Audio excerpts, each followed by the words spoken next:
இன்று நாம் தலைப்பு அண்டம் குரல் சுழற்சி ரகசியம் என்ற மூலக்கட்டுரையை தான் விரிவாக அலசப்போகிறோம். அதாவது திருமூலரின் அணுவியல் வித்தையையும் அதற்கு பின்னால் உள்ள மூளை நரம்பியல் அறிவியலையும் இணைக்கும் ஒரு பயணம் இது. சரியா சொன்னீங்க. இந்த மூலக்கட்டுரைய பாத்தீங்கன்னா பழங்கால உடல் சுழற்சி முறை எப்படி மூளை நரம்பியல் மற்றும் சுவாசத்தோடு நேரடியாக தொடர்புடையது என்பதை ரொம்ப அறிவியல் பூர்வமாக விளக்குகிறது. கைகளை உயர்த்தி சுழலும் அந்த ஆரம்ப நிலையே நம்ம முதல்ல எடுத்துக்கொள்வோம்.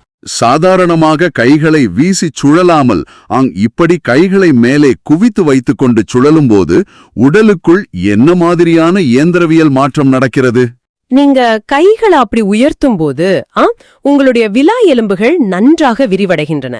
இதை ஒரு பொம்மலாட்டக்காரன் நூலை பிடித்து இழுப்பது போல உருவகப்படுத்திக் கொள்ளுங்கள்.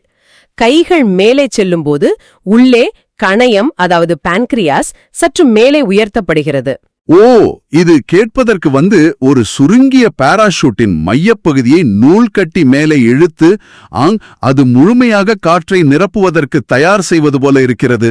ரொம்ப சரியான உதாரணம். அந்த விரிவடை